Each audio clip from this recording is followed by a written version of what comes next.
I do want to ask Lynn a question that comes from the members of the LaRouche movement in South Africa. And I ask this specifically because it reflects so many questions that we have gotten in, really from all over Africa, from contacts and supporters and government officials there. The question is as follows. It says, in 1652, Jan van Riebeck and his entourage of settlers of Dutch descent disembarked on the southern part of Africa to establish a halfway station for the Dutch East India Company. This was to make available fresh food for the ships that were destined for India to buy spices. This was indeed the beginning of the colonization of South Africa. Since that day, we have fallen under the British Empire's tentacles. For more than 300 years, up to this day, Africa is still under the rule of what you have referred to as the British Empire. Our nations have no sovereignty at all.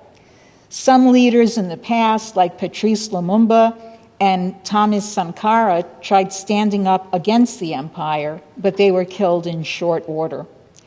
How do we on the African continent join with you, Mr. LaRouche, in carrying out your policies, such as the Four-Power Agreement, the Eurasian Land Bridge, and food security for all, so that we here in Africa can be partners with you and the rest of the world in getting rid of the British Empire and having the possibility of living our lives as human beings and not as cattle? Well, since I'm 88 years of age, nearly, that my promises on long-term actions from me are limited accordingly. And therefore, I can speak of perspectives and policies which are transportable even if I'm dead. And that's not because I mean to put a grim note on it, but that's the fact of the matter. I'm stubborn. I may live for another 10, 15 years, I'm one of those stubborn types that do that sort of thing. But I wouldn't guarantee it, I'll tell you that. So the question here is, how are we going to settle this question of Africa? You're not going to settle it by trying to bargain with Africa. You're going to settle it by getting the United States back under a Glass-Steagall system. And right now, that will do it. You see, we have, in a sense, our so-called African-American population is a mess at the present. It's had better times than now. But it's problematic. What we have to do is we have to say, we have, as a United States, as a leading nation of the world, if we become that again by doing what has to be done with the sort of our John McCain and his associates, if we do that, we're going to have an opportunity. We're going to be again the top dog in the world, politically. Not by physical force, but politically. And people will want to join with us because the alternative, being eaten by the British, is not very palatable. So therefore, we have to say, what are we going to do with potential allies available right now, Russia, China, India, and other countries, and some countries in Europe, to say we're going to do something about this Africa colonization business. It's a disgusting, immoral thing, and practically it has to be changed. Therefore, what will we do to deliver to African nations the sovereignty which they are denied? Don't come on there with a plan of how you're going to tell them to free themselves. Get serious. We have to have a commitment as a nation with certain other nations to say, this imperial nonsense ends. Well, the first thing to do is you agree on bankrupting the British system, because that's your problem. There is an empire in the world today which is best identified as the British Empire because it is associated with certain interests which associate themselves with the image of the British Empire, typified by the Inter-Alpha Group. which is one of the most significant arms of the British Empire on the planet in terms of finances, and is the key architect of this mess that's happened with Brazil, with Greece.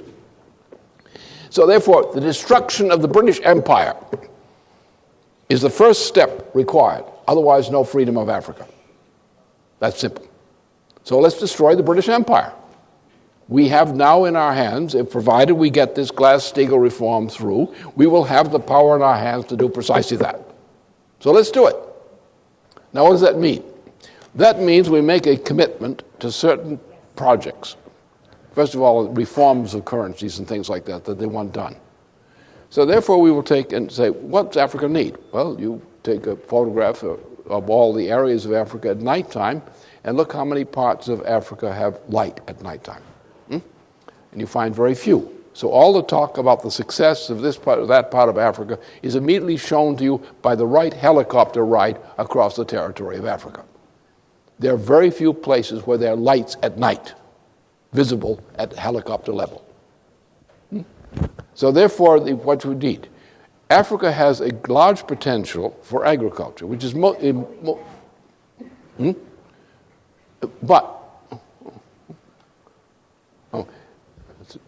it has a large potential for agriculture, which is most important because that is what affects most of the people who live in Africa, is their agricultural potential. Not much in terms of food, but in terms of potential. Now, what you need to develop that potential is infrastructure. Now, to deliver the infrastructure required, you've got to open up high-speed rail or magnetic levitation types of lines going from the Middle East into Africa that way, as is Sudan, to take and expand Lake Chad, to restore it to a full strength as what it was in ancient times, which fixes Chad. And that's done by taking some water from Zaire, across Zaire, moving it into Lake Chad, expanding Lake Chad, and suddenly this desolate country of Chad, which has no perspective whatsoever, begins to have a very significant perspective. And since it's a keystone country in terms of geographic position, as between Sudan and West Africa, it's very important. It also has a connection with respect to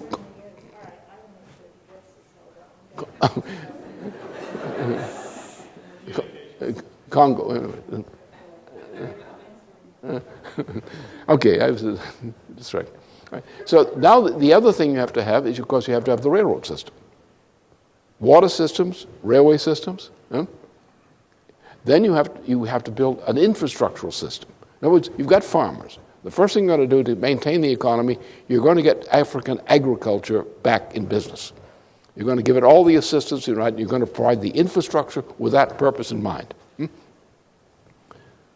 And you have some areas which have been destroyed by the British recently, as in the mountain areas there. But so you get that going, and then you can say, by the defining projects, using existing governments as political entities, and getting a system of cooperation among these governments with water projects, with power projects, and so forth. This kind of thing creates the basis for giving real structure to Africa. And if you've got a commitment for a couple of generations to further this project, which we can, in the meantime, Africa as a food basket, when it's brought up to strength, is crucial for the feeding of Europe. So Africa, exports of African food products are a big opportunity for Africa and for Europe. And you have mineral developments there, and you can, around the basis of an agricultural culture, you can develop the mineral resources in Africa. In other words, what they do now is they go into Africa, they find a mine someplace, they rape it, put the contents in a bag, and go to the port and run overseas with the content of the bag. The normal process of using the raw material resources inside a continent and using it in a stepwise project of upgrading it from one step to the other, partly for consumption and partly for export, which is a normal thing. But in Africa, they just go in there and take the thing, rip it out of the ground, and carry it off someplace else and sell it on the world market. So if you give them a development perspective and are prepared to guarantee by solid agreements among nations to restore Africa to full independence, you can do it. You have to be patient, you have to be loving, but you can do it. That's what we have to do. And what we need also is, on the inside, we need more recruitment of Africans who, while defending their own national sovereignty as nations, will also become a cooperating cadre force across national borders as an African interest group to make sure that Africa has cooperation and means of expressing that to the world at large. So you need an African institution of, the revolutionary Africans, the ones that really want to build their country and develop it. And that's the way you do it. I don't see any other way to do it.